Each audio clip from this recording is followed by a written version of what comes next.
Assalamualaikum warahmatullahi wabarakatuh.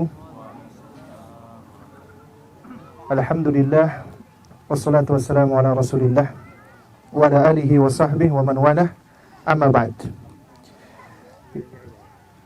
Ya, Alhamdulillah, kita bersyukur kepada Allah di tengah gelap gulita ya, meskipun baru ba'dal maghrib, bulan sepertinya masih belum muncul ya, belum tampak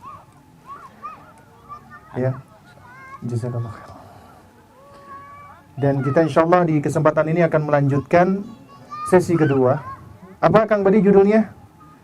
Bersanding bukan bertanding. Masya Allah. Jadi yang namanya keluarga bersanding bukan bertanding, berpartisipasi bukan berkompetisi, ya. Dan bersanding bukan bersaing. Nah, jamaah sekalian muliakan Allah Subhanahu wa taala. Ya. Ada sebuah idiom yang mengatakan tuladu wahidan wa satamutu wahidan. You are born alone and you are going to be die alone. Maaf ya kalau bahasa Inggrisnya belepotan. Ya. Walakinnaka la ta'ishu wahidan, but you cannot live alone in this world. Boleh jadi Anda lahir seorang diri, kelak Anda akan meninggal dunia seorang diri, tapi Anda tidak bisa hidup seorang diri. Dan betapa baiknya Allah Subhanahu wa taala, Allah hadirkan bagi kita di muka bumi ini bukan hanya diri kita, tapi juga nikmat ya, atau karunia Allah Subhanahu wa taala yang seringkali disebut dengan nikmatul imdad. Karena diterangkan oleh para ulama secara umum setidaknya ada 3 nikmat yang Allah berikan kepada kita. Pertama adalah nikmatul hayah, nikmat kehidupan. Dengan nikmat ini yang tadinya kita tidak ada, Allah adakan kita. Allah wujudkan kita di muka bumi ini. Dan ini adalah nikmat yang besar. Sehingga ada sebagian ulama salaf yang mengatakan sekiranya Allah Subhanahu wa taala tidak memberikan kita nikmat kecuali hanya nikmat kehidupan, maka itu sudah cukup bagi kita untuk bersyukur kepada Allah sepanjang hidup kita. Tapi ternyata Allah Maha Baik. Allah tidak hanya memberikan kita nikmatul haya atau nikmatul ijad, nikmat keberadaan, nikmat eksistensi. Allah juga memberikan kepada kita nikmat al-imdad. Dan di antara nikmat imdad itu adalah keberadaan orang tua kita, pasangan kita, anak-anak kita, shelter atau tempat perlindungan kita yaitu rumah, pakaian, udara, kemudian juga Allah berikan kita air, Allah ciptakan langit dan seterusnya. Itu nikmatul imdad yang apabila kita berusaha untuk menghitungnya, niscaya kita gak akan mampu. Dan semuanya itu Allah tundukkan bagi manusia. Kemudian nikmat yang paling utama adalah nikmat al-huda, nikmat al-hidayah, nikmat petunjuk. Yang mana dengan nikmat ini Allah bedakan kita dengan hewan dan makhluk yang lainnya. Yang mana dengan nikmat ini pula Allah bimbing kita ke dalam Islam sehingga kita menjadi istimewa dibandingkan manusia-manusia yang ada, yang mana mereka tidak mendapatkan hidayah ini. Boleh jadi mereka Allah berikan harta yang berlimpah, Allah berikan mereka rumah yang mewah, kendaraan dan lain sebagainya, tapi ternyata Allah tidak berikan mereka hidayah. Mereka bersenang-senang di dunia, tapi kelak mereka akan menderita di akhirat. Orang-orang beriman dan orang-orang muslim Allah jadikan dunia sebagai penjara bagi mereka, dan kelak Allah Subhanahu wa taala akan menjadikan akhirat sebagai tempat peristirahatan yang paling utama, yang akan memberikan kebahagiaan. Dan alhamdulillah kita bersyukur kepada Allah, Allah berikan kita ketiga nikmat ini. Nikmatul ijad, nikmatul imdad, wa nikmat al-huda. Jamaah sekalian muliakan Allah Subhanahu wa taala. Di antara nikmat al-imdad yang Allah berikan adalah Allah Subhanahu wa taala hadirkan bagi kita keluarga. Ada orang tua yang merawat dan melindungi kita semenjak kita masih kecil, sehingga sehingga kita pun dewasa. Kemudian juga Allah hadirkan pasangan. Allah berikan kita istri, Allah berikan kita suami, yang Allah jadikan kita seharusnya hidup saling berdampingan dan saling melengkapi. Allah berikan juga kita anak sebagai buah hati, sebagai penyejuk mata, dan yang akan menjadi estafet amal kita meskipun kita sudah berkalang tanah. Semua ini adalah nikmat yang harus kita syukuri.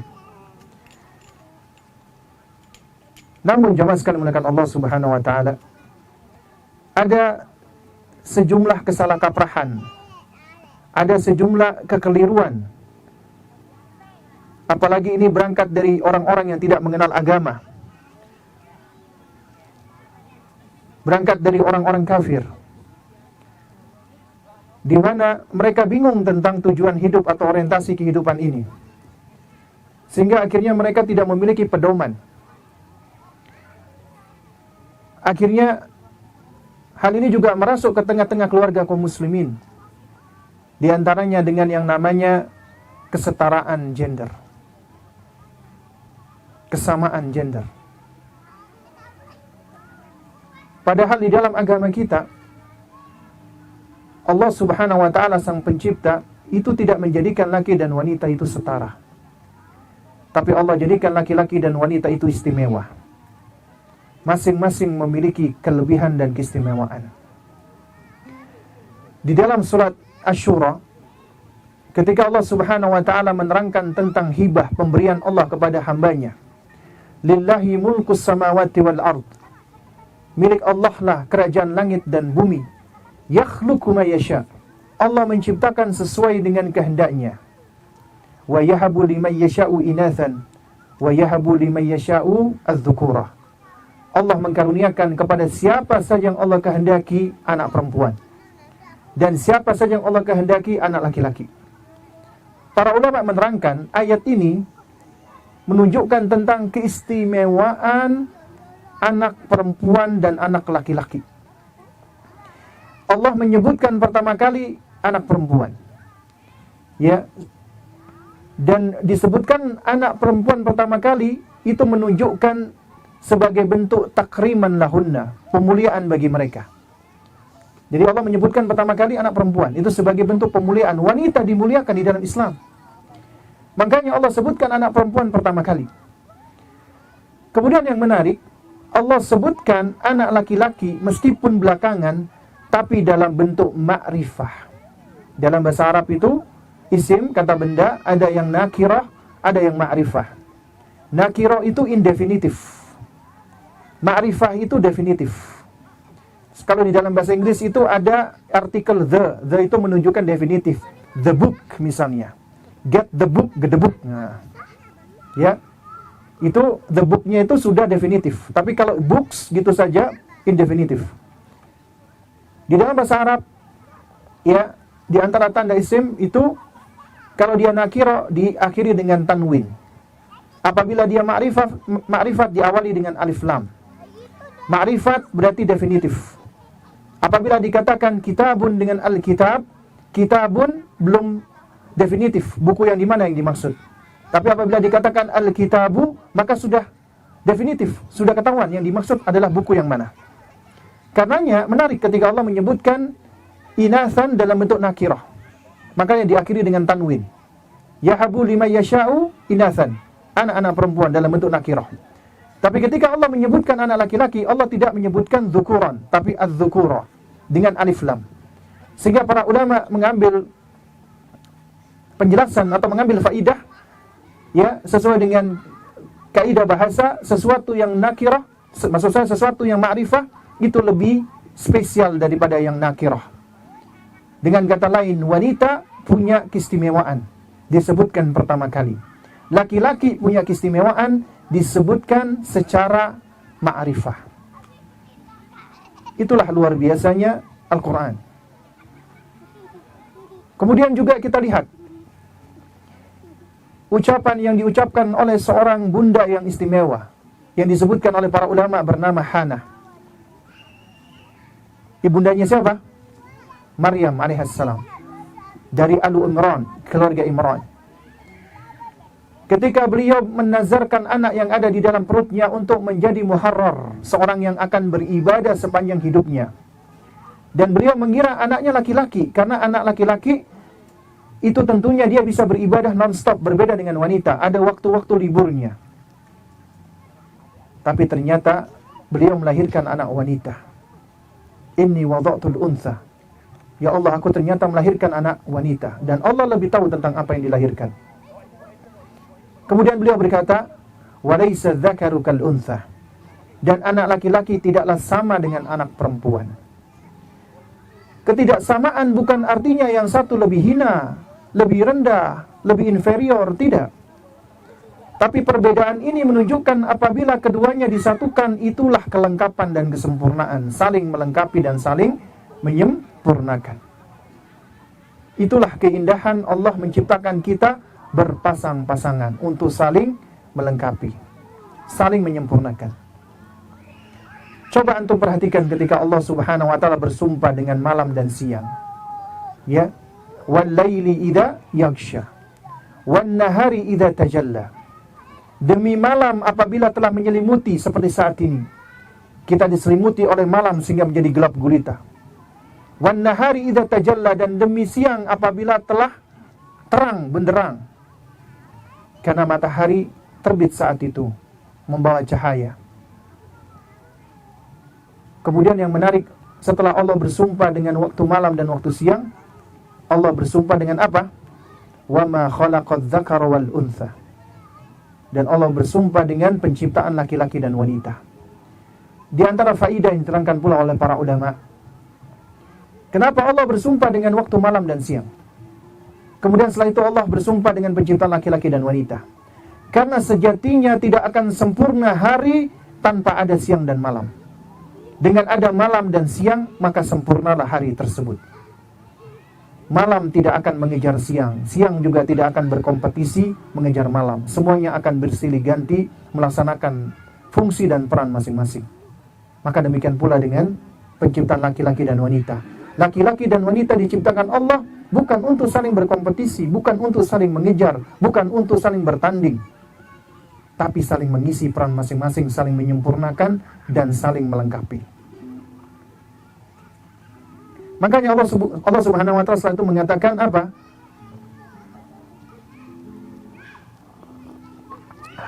Afwan ya, sambil ngopi. Jadi setelah bersumpah dengan penciptaan laki-laki dan wanita, kemudian Allah Subhanahu wa taala menerangkan apa? Inna sa'yakum lasyatta. Sesungguhnya pekerjaan kalian itu beraneka ragam. Di antara yang diterangkan oleh para ulama, ketika ayat ini dikaitkan dengan ayat sebelumnya laki-laki dan wanita, itu menunjukkan bahwasanya ternyata laki-laki dan wanita punya tugas, tanggung jawab, peran yang berbeda-beda. Oleh karena itu jamaah sekalian muliakan Allah Subhanahu wa taala, sesungguhnya profesi yang paling utama, yang paling primer bagi seorang muslim, tentunya setelah menjadi hamba Allah Subhanahu wa taala, maka profesi utamanya adalah sebagai seorang suami atau ayah dan sebagai seorang ibu atau istri. Itu profesi utamanya. Ketika ada di antara antum yang menjadi insinyur, dokter, chef, atau yang lainnya, maka sejatinya itu semua adalah profesi penyokong sekunder. Karena ketika dokter ditanya, dokter kerja untuk apa? Untuk cari nafkah. Nafkahi siapa, dok? Nafkah keluarga. Ketika kita tanya dengan pilot, Mas pilot, kenapa Anda kerja? Saya kerja untuk menafkahi keluarga. Berarti dia sadar dirinya adalah seorang suami atau seorang ayah. Ternyata pekerjaannya adalah untuk mensupport profesi utamanya. Karenanya jangan sampai profesi sekunder atau tersier bahkan itu menghilangkan profesi utama Anda. Melupakan profesi utama Anda sebagai suami atau sebagai ayah. Demikian pula dengan para wanita. Profesi yang paling mulia bagi wanita adalah menjadi ibu rumah tangga. Itulah profesi yang paling hebat di muka bumi ini bagi seorang wanita. Bukan menjadi lainnya. Karena ketika seorang wanita menjadi ibu rumah tangga, dia melebihi daripada seorang akuntan, melebihi daripada seorang chef, melebihi daripada seorang dokter, melebihi daripada seorang nurse, bahkan melebihi daripada security. Karena ketika anaknya sakit, dia akan bermultitasking dengan semua tugas itu. Percaya nggak antum bapak-bapak? Anak nggak bisa lihat wajah antum nih. Jadi kalau misalnya antum khusyuk, anak nggak tahu nih. Ya, jadi mudah-mudahan antum tidak ada yang khusyuk ya, karena malam nih. Nah, ya. Jadi mereka bisa bermultitasking, bermultiprofesi. Ketika anaknya sakit, mereka belajar gimana cara menangani anaknya dengan segera. Ketika mereka melahirkan, mereka belajar tentang nutrisi. Lalu kemudian bagaimana mereka belajar untuk menjaga anaknya.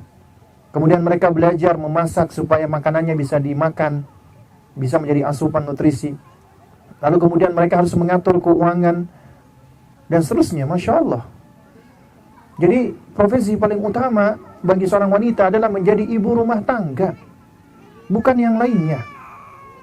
Saya pernah suatu ketika menginterview orang tua dari sekolah kami, karena untuk masuk ke sekolah harus interview orang tua.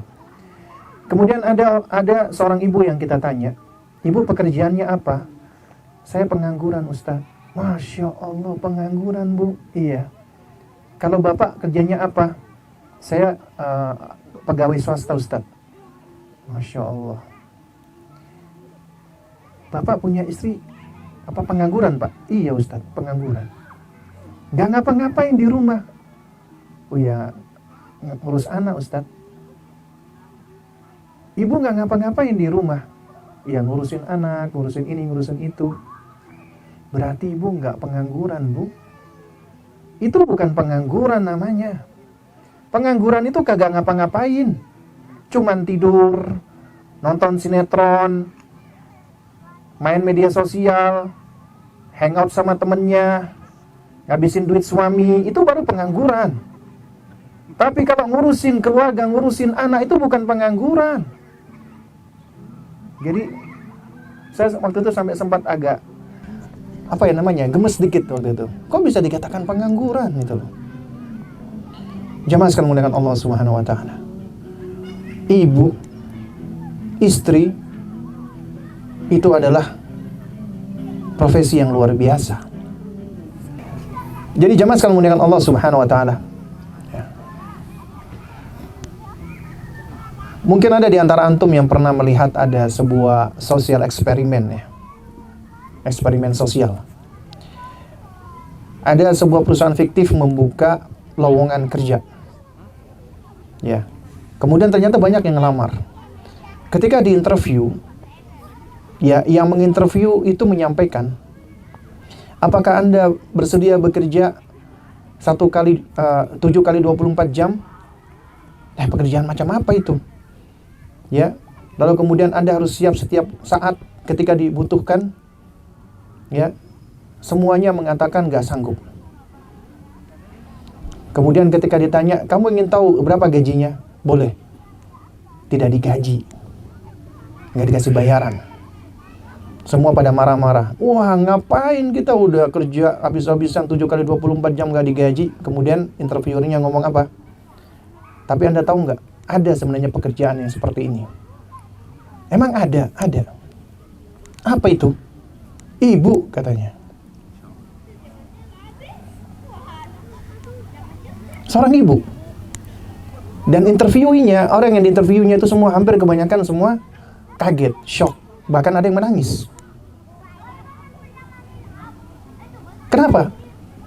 Karena ternyata ini ada seseorang yang rela dia bekerja hampir 24 jam, gak digaji. Harus ready setiap saat. Itu seorang ibu.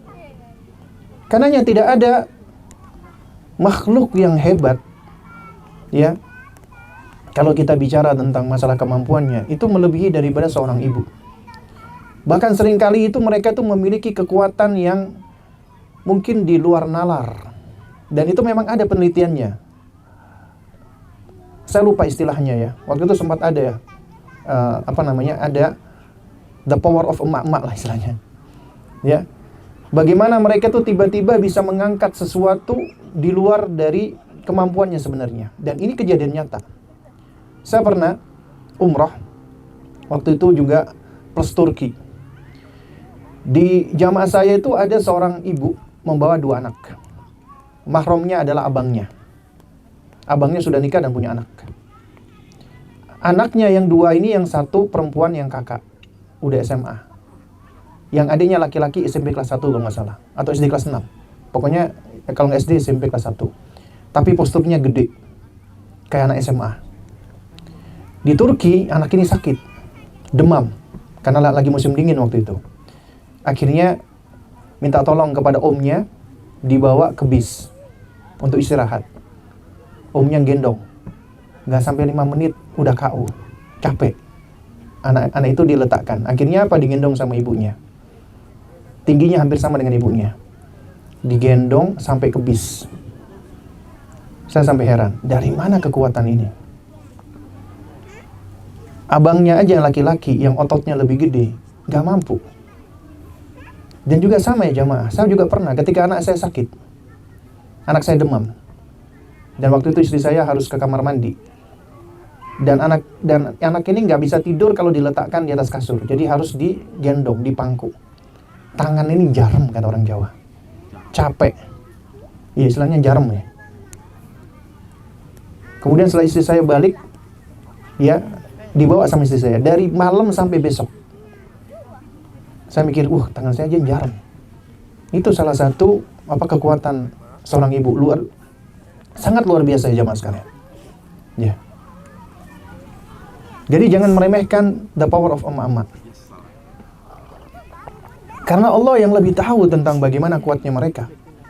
Makanya di antara makhluknya yang dipilih oleh Allah untuk mengemban amanat bertumbuhnya anak atau janin di dalam rahim mereka. Allah ciptakan rahim di dalam diri mereka. Laki-laki boleh jadi lebih kuat secara fisik. Ototnya lebih gede. Densitas tulangnya lebih padat. Kapasitas paru-parunya lebih lebar. Ya.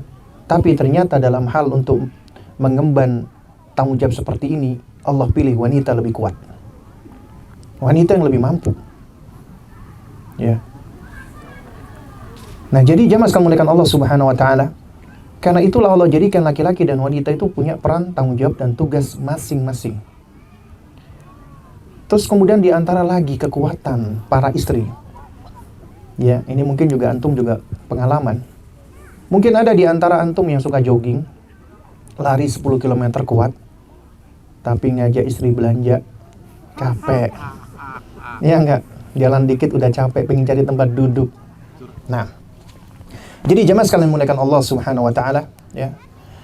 Dari sini kita bisa belajar bahwa ternyata kita ini punya peran masing-masing, tanggung jawab masing-masing.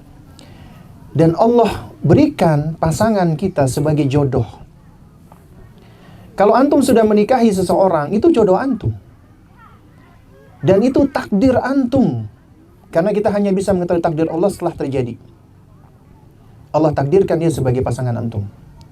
Karenanya kalau seseorang sudah menjadi pasangan antum, yang udah antum halalkan dengan pernikahan, maka terima dia apa adanya.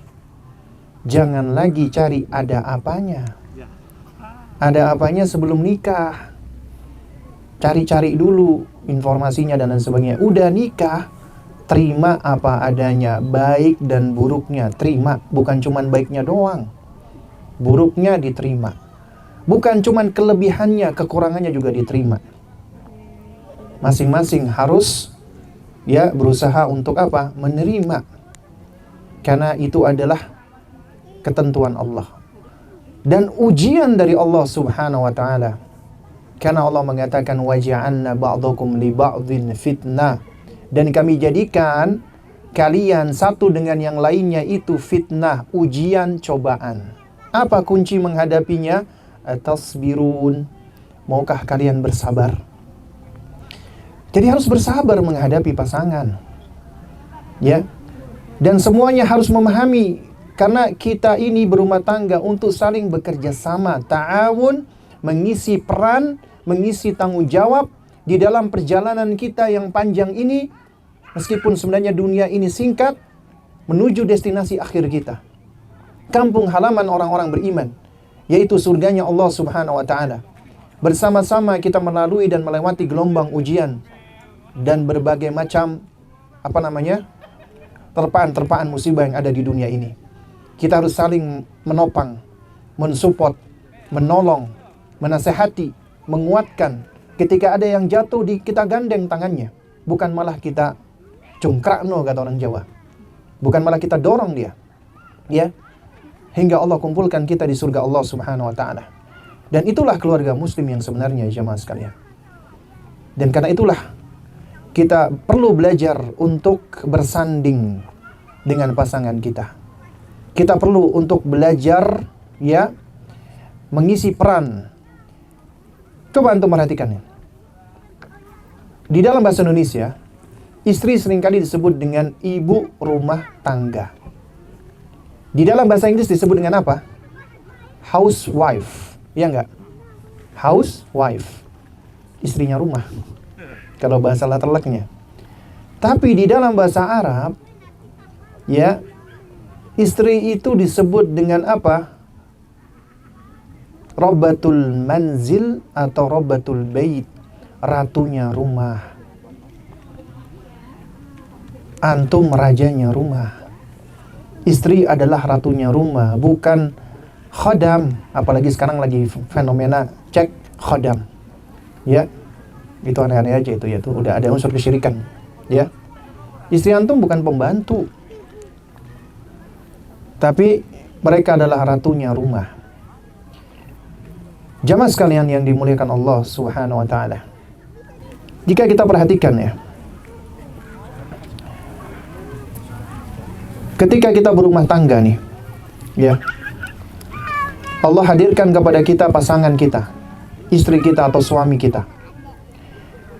Lalu kemudian kita diuji dengan berbagai macam problem atau masalah. Maka itulah ujian yang sebenarnya menyebabkan kita untuk belajar lebih dewasa dan belajar untuk lebih mengenali pasangan kita dan menerima lebih kurangnya mereka. Ya, jadi tidak malah kita ada masalah, berantem, kemudian berujung pisah dan cerai. Itu tentunya adalah yang dielulukan oleh syaitan. Itulah tentunya yang diinginkan oleh syaitan, dan kita tidak ingin, ya, memenuhi keinginan syaitan. Ya.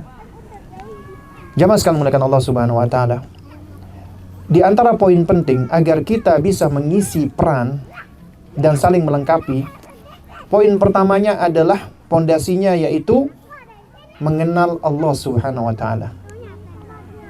Ma'rifatullah, itu pondasi utama. Berarti kita perlu belajar akidah yang benar. Kita perlu belajar tauhid yang benar. Kita perlu belajar, ya, tentang masalah keimanan yang benar. Itu pondasi.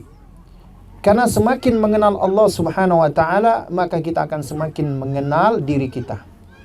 Karena poin kedua setelah kita belajar mengenali Allah, kenali diri kita. Ma'rifatul dzat atau ma'rifatun nafs.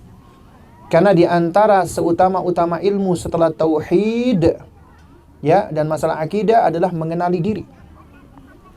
Jadi kita perlu mengenali diri kita. Karena kebanyakan orang-orang yang al-jahlu binafsi, gak kenal dirinya, bodoh tentang dirinya, itu biasanya akan cenderung berbuat keburukan-keburukan, berbuat kejelekan-kejelekan. Karena akar dari semua keburukan adalah al-jahlu binafsi.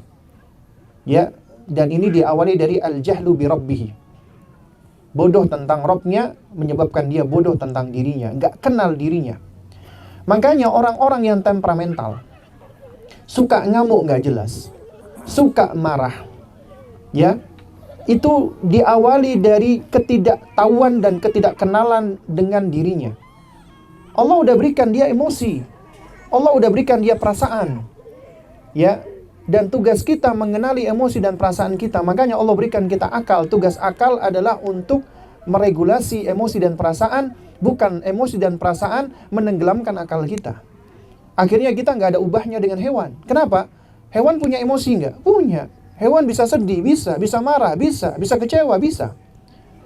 Tapi bedanya dengan kita, Allah berikan kita akal, dengan akal itu kita bisa meregulasi emosi kita, bisa memanage emosi kita, bisa mengendalikan emosi kita. Kalau enggak, kita nggak ada ubahnya dengan hewan. Ya. Nah, oleh karena itu jamaah sekalian yang dimuliakan Allah Subhanahu wa taala, ya. Di antara bentuk ma'rifatun nafsi, kita perlu untuk mengenali emosi. Baik untuk laki-laki atau perempuan.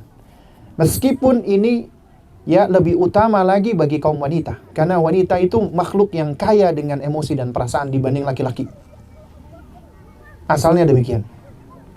Karena anak-anak itu sebenarnya lebih banyak menyerap tentang pengenalan atas emosi dari ibunya dan belajar tentang meregulasi emosi dari ayahnya, selama ayahnya masih memiliki sifat rujulah atau maskulinitas. Karena laki-laki itu cenderung seharusnya lebih mampu mengendalikan emosinya. Karena untuk mengendalikan emosi, itu harus diawali dengan mengenali emosi dulu.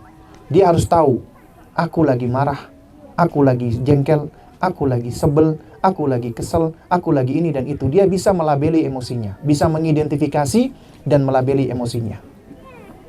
Kemudian yang kedua, setelah dia mampu melabeli dan mengidentifikasi emosinya, dia perlu mencari tahu dan mengetahui pemicu keluarnya emosi. Karena konsep yang benar di dalam masalah ilmu emosi, sebagaimana yang dikuatkan oleh Al-Ghazali rahimahullah, asal manusia itu wasat, netral, tenang. Emosi sesuatu yang tertanam di dalam dirinya tidak akan keluar apabila tidak ada pen-triggernya atau pemicunya. Gak mungkin orang tiba-tiba itu marah. Mesti ada pen-triggernya. Kalau gak ada sebabnya, berarti ada gangguan. Gak mungkin orang tiba-tiba sedih. Mesti ada pemicunya. Karenanya apa yang kita saksikan yang membuat kita sedih, kita ikut sedih. Kita lihat orang nangis, kita tiba-tiba pengen ikut nangis. Ketika kita mendengarkan orang ketawa terbahak-bahak, gak tahu kenapa ketawa, kita pengen ikut ketawa. Ya, artinya ada pemicunya. Kenali pemicu tersebut, cari tahu. Allah berikan kita akal, kita mampu untuk bisa mencari tahu apa pemicu dari emosi kita. Makanya Al-Imam Al-Khattabi rahimahullah ketika mensyarah hadis la taghdab, janganlah kamu marah, bukan artinya kita nggak boleh marah, nggak bisa. Marah itu emosi primer yang ada di dalam diri manusia. Yang dimaksud pertama kata Al-Imam Al-Khattabi adalah janganlah kamu mencari-cari sebab yang dapat mencetuskan, men-trigger kemarahan kamu. Yang kedua, apabila sudah ter-trigger maka ya jaga, kendalikan kemarahan itu, jangan sampai terrealisasikan di dalam perkataan ataupun perbuatan yang dapat mendatangkan murka Allah Subhanahu wa taala. Itulah regulasi. Nah, jadi cari tahu pemicunya. Kemudian yang ketiga, validasi emosi dan perasaan tersebut. Jangan ditolak, jangan denial. Kita lagi marah, enggak, aku enggak marah, enggak. Itu malah semakin sulit. Jadi kita perlu menvalidasi. Oh iya, aku lagi marah. Gak apa-apa, marah tidak berdosa. Yang berdosa apabila kita wujudkan kemarahan di dalam perbuatan yang keliru, yang salah, mengumpat misalnya. Ya, itu baru kita salah. Karena ya kita perlu menvalidasi perasaan kita sendiri. Dan ini pondasi loh jamaah, agar kita bisa memahami orang lain, pasangan kita khususnya. Kalau kita mampu melakukan ini, kita akan lebih mudah untuk bisa melakukan hal yang sama kepada pasangan kita. Ya. Nah, setelah kita menvalidasi perasaan kita, baru kita gunakan akal yang Allah karuniakan kepada kita untuk bernalar. Worth it nggak sih aku marah gara-gara seperti ini? Contoh misalnya, antum pulang kerja, anak antum ngajakin main. Abi, ayo main yuk, Bi. Abi capek, nak. Nggak mau aku main sekarang. Kamu ini nggak dengar Abi apa? Abi capek. Dibentak-bentak anak kita. Kita marah. Ya, kita terpantik dan tertrigger kemarahan kita gara-gara anak kita pengen ngejakin main sementara kita capek. Manusiawi nggak itu? Hah? Menurut antum itu marahnya kayak gitu manusiawi tidak? Ya? Kalau kita ngomong manusiawi, tapi belum tentu benar. Karena siapapun bisa marah dengan trigger apapun gitu loh. Karena emosi itu subjective experience, pengalaman subjektif. Tiap orang itu punya pen-trigger beda-beda. Tapi misalnya ada di antara antum kayak gini, ya antum marah, ya berarti yang men-trigger antum adalah apa? Mungkin pertama capeknya antum, yang kedua anak antum yang antum anggap mengganggu karena ngajakin antum main sementara antum ingin istirahat. Itu pen-triggernya. Ya, yang pertama antum lakukan adalah antum harus tahu ana marah nih. Yang kedua, pen-triggernya ya antum cari tahu.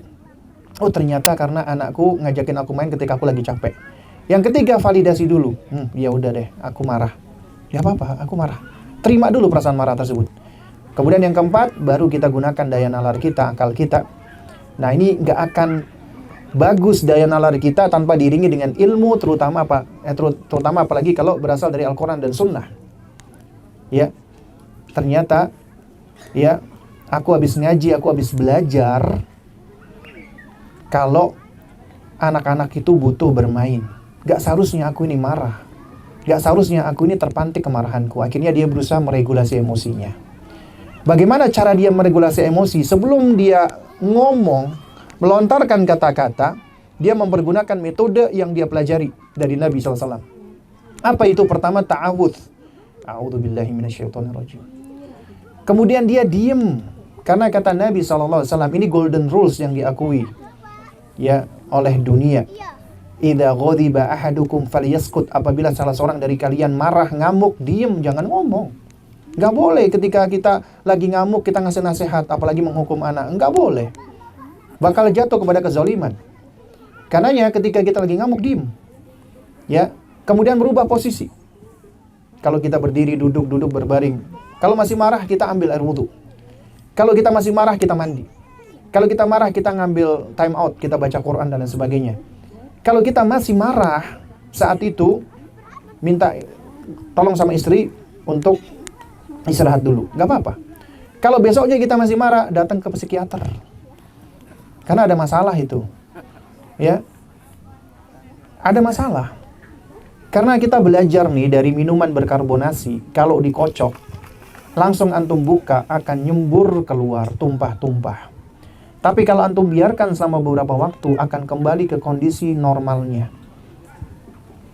Demikian pula dengan emosi kita, ketika terkoyak-koyak, terkocok-kocok, antum langsung keluarkan, itu akan nyembur-nyembur gak karu-karuan. Tumpah ruah. Menyesal kita jadinya. Nah oleh karena itu, makanya kita perlu belajar regulasi emosi. Kenapa saya perlu sampaikan ini?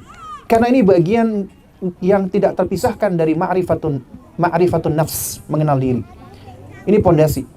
Karena berikutnya antum harus belajar mengenali pasangan.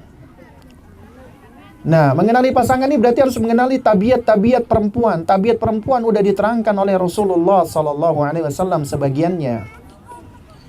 Contoh misalnya, wanita itu cenderung pencemburu. Ini dialami oleh wanita-wanita salihah istimewa. Ibunya orang-orang beriman, ummahatul mukminin, termasuk ibunda Aisyah radhiyallahu taala anha. Dan ini normal. Jadi kalau istri kita cemburu berarti itu sayang. Jangan kamu tuh cemburuan, dikit-dikit cemburu. Oh aku gak ngapa-ngapain kok. Kita harus memperlakukan dengan kebaikan. Bagaimana caranya? Belajar dari Rasulullah. Rasulullah itu menvalidasi perasaan cemburunya ibunda Aisyah radhiyallahu taala anha. Dikisahkan Nabi ketika itu beliau memiliki giliran istri yang lain. Kemudian dikunjungi oleh sahabat-sahabat. Ya, nah itu ada yang mengatakan beliau di rumahnya ibunda Aisyah radhiyallahu taala anha. Kemudian ada istri yang lain, ya, itu disebutkan ya oleh sebagian ulama atau sebagian riwayat adalah Ummu Salamah, mengirimkan makanan. Seharusnya itu kan jatahnya ibunda Aisyah radhiyallahu taala anha. Ternyata dia menyuruh ada pelayan untuk mengirimkan makanan. Ngirim makanan ke Rasulullah membuat ibunda Aisyah cemburu. Apa yang dilakukan oleh ibunda Aisyah? Disenggol, makanan itu jatuh tumpah. Coba kalau antum kayak gitu, ya, apa yang antum lakukan? Udah ngomel-ngomel, kamu itu masa makanan tumpahin, wes kita udah habisin udah istri kita. Apalagi ada teman kita, malu kita. Nabi SAW enggak. Kata Nabi SAW, waqad gharrat ummuka. Ibumu sedang cemburu. Nabi mengatakan, pertama ummuka, ibumu. Nabi tetap memuliakan ini ibumu nih. Hormati dia. Wa qad gharrat, dan beliau sedang cemburu. Itu bagian dari tabiat perempuan, divalidasi. Dan kita perlu belajar seperti ini ya jamaah sekalian. Ya, supaya kita bisa saling memahami. Ya. Dan Rasulullah itu sosok yang sangat sempurna, luar biasa sekali. Kemudian juga misalnya nih, wanita itu adalah makhluk yang tidak pandai bersyukur. Kata ibu-ibu, enak aja Ustaz. Emang kenyataannya demikian ibu-ibu sekalian. Ya. Wanita itu sulit bersyukur apalagi kepada suami. Makanya taat kepada suami itu paling berat buat perempuan, buat istri. Benar nggak ibu-ibu? Benar tuh. Tapi yang jawab kan ibu-ibu ya. Taat kepada suami paling berat. Nabi SAW ketika mengatakan penghuni neraka terbanyak adalah kaum wanita. Kenapa? Bikufrihinna, karena kufur. Mereka kufur. Sahabat bertanya, yakfurna billah ya Rasulullah, apakah karena kufur kepada Allah? Bukan, yakfurnal ashir, kufur kepada suami. Gimana bentuknya kufur kepada suami? Nabi menjelaskan, ya. Kata Nabi SAW, idza ahsanta ila ihdahinna, apabila kamu itu berbuat baik kepada salah satu istrimu, kamu itu berbuat baik kepada istrimu sepanjang tahun, dahron, sepanjang waktu. Antum berbuat baik kepada istri sepanjang waktu. Kemudian antum melakukan satu kesalahan, maka istri mengatakan, kamu itu nggak pernah berbuat baik sih sama aku. Betul, Ustaz. Kamu itu kenapa sih kok nggak pernah mikirin aku? Kamu itu kenapa sih kok nggak pernah? Jadi yang buruk-buruk aja yang selalu muncul. Kenapa? Karena wanita makhluk yang menuntut untuk ingin diperlakukan dengan baik. Apalagi oleh suaminya. Karenanya ketika suaminya berbuat baik, itu nggak kelihatan. Tapi ketika suaminya berbuat buruk, kelihatan. Itu bagian dari tanda sayang sebenarnya. Ya.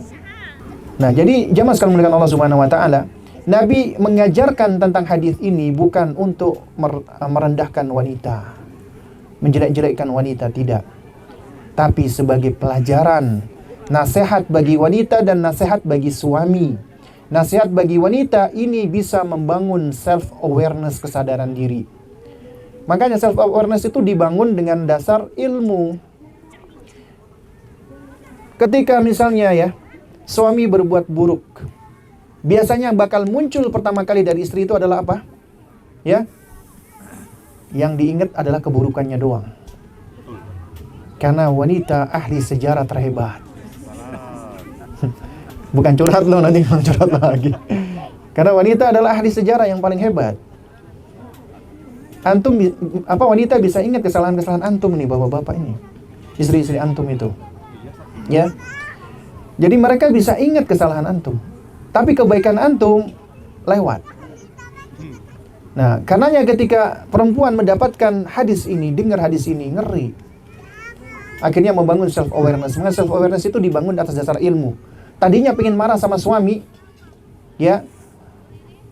Kemudian ingat hadis Nabi ini, ya Allah aku tadi ikut hadis, gak jadi. Berarti dia belajar meregulasi emosinya tadi. Berhasil mengendalikan emosinya tadi, mau marah-marah sama suaminya, gak jadi. Nah inilah wanita-wanita mukminah, wanita-wanita solihah yang membangun self-awareness, belajar dari ya ilmu-ilmu yang datang dari Rasulullah SAW. Adapun untuk bapak-bapak, hadis ini bukan dijadikan sebagai bahan abuse, menyakiti perempuan. Dasar kamu perempuan gak tahu diri, masuk neraka aja kamu, kufur sama suami kamu. Ya, dijadikan sarana abuse? Tidak. Nabi ketika menyampaikan ini, apakah Nabi gunakan untuk sarana abuse? Apakah sahabat juga mempergunakan sarana abuse? Tidak. Yang ada Nabi SAW menasihatkan apa? Istausu bin nisa'i khaira, irfaq bil qawarir, berlemah lembutlah engkau dengan gelas-gelas kaca. Itu Nabi SAW. Karenanya kita belajar dari hadis seperti ini, berarti apa? Berarti kita perlu untuk belajar lebih toleran, tasamuh atas tabiat-tabiat istri kita. Kalau dia lagi ngambek, lagi marah, nggak apa-apa. Nah, kemudian yang nggak kalah penting lagi ya jemaah sekalian, belajar untuk berkomunikasi yang baik. dan belajar untuk mengenali bahasa cinta pasangan. Ada kejadian nyata beberapa waktu yang lalu.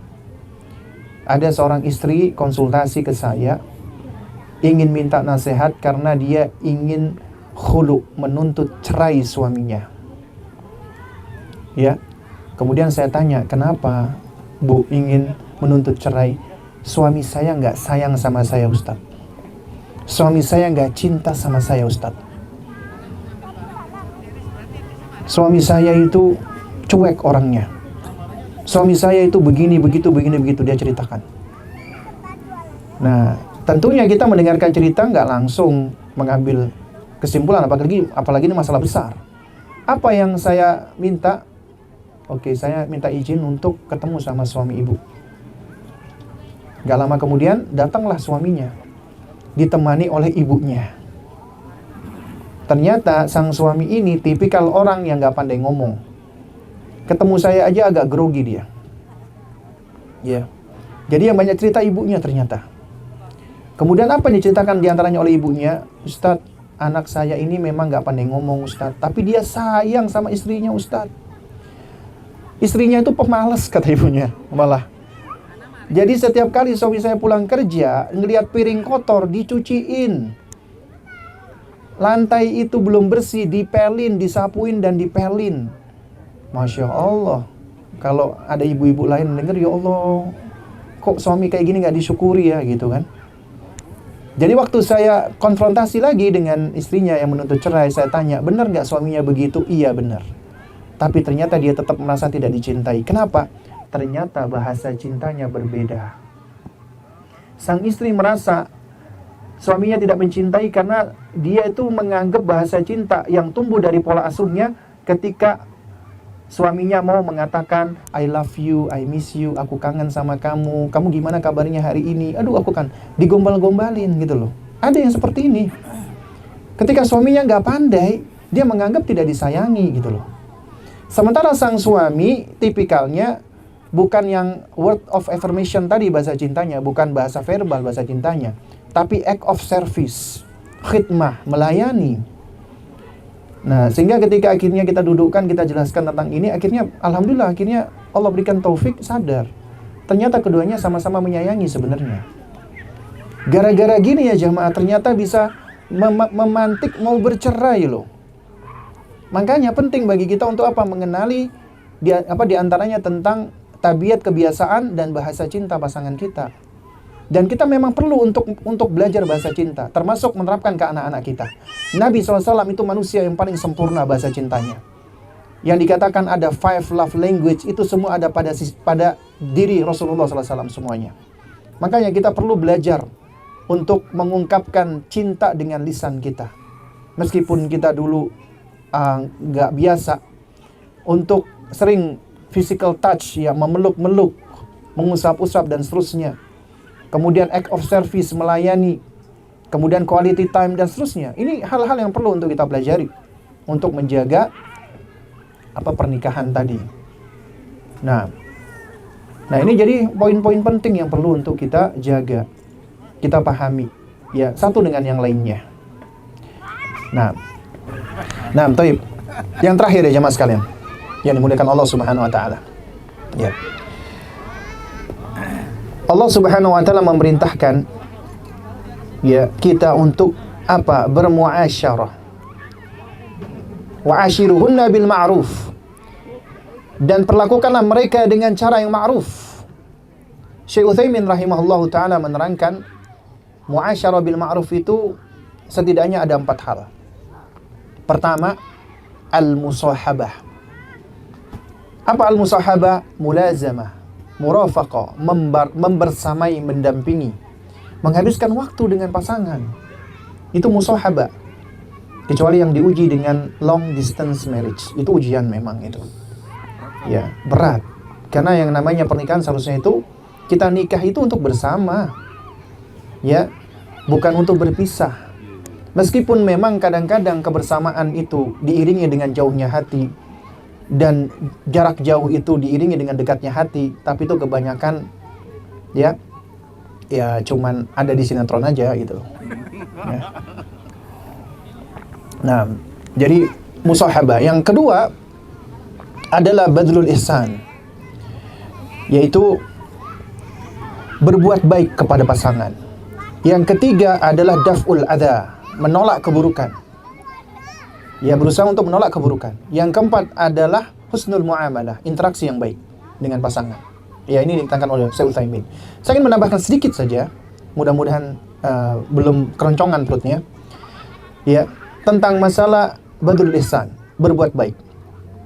Menurut antum, mana yang lebih banyak mendatangkan pahala? Berbuat baik atau diperlakukan baik? Berbuat baik atau diperlakukan baik? Kok yang jawab cuma Bang Badi doang? Lemes kan udah Oh, pada lemes nih, ha? Atau jangan-jangan sudah pada khusyuk sekali nih ya? sudah ada aroma boleh Mana yang lebih utama, diperlakukan baik atau berbuat baik? berbuat baik. Ya, masih tetap Kang Badi yang jawab. Enggak apa-apa. Ya. Jadi yang lebih banyak pahalanya adalah yang berbuat baik. Oleh karenanya coba antum perhatikan.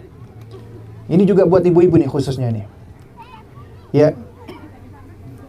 Ketika Anda berbuat baik, berkhidmat kepada suami, juga demikian suami berbuat baik kepada istri, itu kan yang lebih banyak pahalanya daripada kita menuntut diperlakukan baik, ya enggak? Daripada kita menuntut untuk ya diperlakukan dengan baik. Nah, inilah kebanyakan ego kita. Ego kita itu adalah kita kepengen pasangan kita berbuat baik. Sementara kita lupa bahwasanya yang berbuat baiklah itu, yang berbuat baik itulah yang mendatangkan pahala yang lebih besar daripada yang diperlakukan baik. Ya. Nah, jadi dari sini kita bisa memotivasi diri ya bahwasanya kita harus berlomba-lomba ini. Boleh kita itu berlomba-lomba. Fastabiqul khairat. Dalam rangka untuk kebaikan, meskipun dengan pasangan. Jadi berkompetisi dalam kebaikan boleh. Terutama nih ya jamaah sekalian, khususnya antum, para bapak-bapak. Ketika mendapati istri antum lagi ngambek, lagi marah, jangan segan-segan untuk minta maaf duluan. Saya pernah mendengarkan ada sebuah perkataan yang bagus, yang mengatakan, seorang laki-laki, apabila dia meminta maaf, karena dia tahu dirinya salah, maka dia seorang yang jujur. Yang kedua, seorang laki-laki yang dia meminta maaf, ya, yang dia meminta maaf, ya, dan dia tidak tahu bahwasanya dirinya salah, maka dia adalah seorang suami. Kenapa? Karena yang namanya suami itu dituntut ketika menghadapi seorang wanita. Bahasa wanita itu lebih kompleks daripada laki-laki, termasuk emosinya. Dan banyak laki-laki yang sulit memahami. Tiba-tiba ngambek nggak jelas. Maka jangan pernah segan-segan untuk meminta maaf. Nggak apa-apa meminta maaf duluan. Meminta maaf itu tidak aib. Meminta maaf itu tidak jelek. Bahkan itu termasuk hal yang mulia. Ya kecuali kalau istri antum nanya, kenapa mas minta maaf? Nah, bingung lagi jawabnya nih.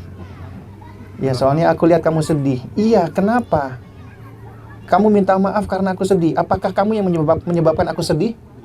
Nah, ya pokoknya apapun yang menyebabkan kamu sedih, aku khawatir itu aku minta maaf.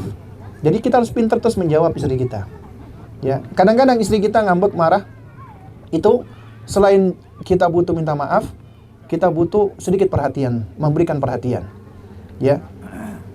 Nah, ini bahasa komunikasi ya. Dan ini kalau dibahas cukup panjang, mungkin kita cukupkan dulu sampai di sini. Ya, mudah-mudahan apa yang kita sampaikan dapat memberikan manfaat untuk kita semua. Barakallahu fikum jami'an. Yang hak datangnya dari Allah, yang batil datangnya dari saya pribadi. Ya aqulu qouli hadza wa astaghfirullah li wa lakum subhanakallahumma wa bihamdik asyhadu an la ilaha illa anta astaghfiruka wa atubu ilaik. Assalamualaikum warahmatullahi wabarakatuh.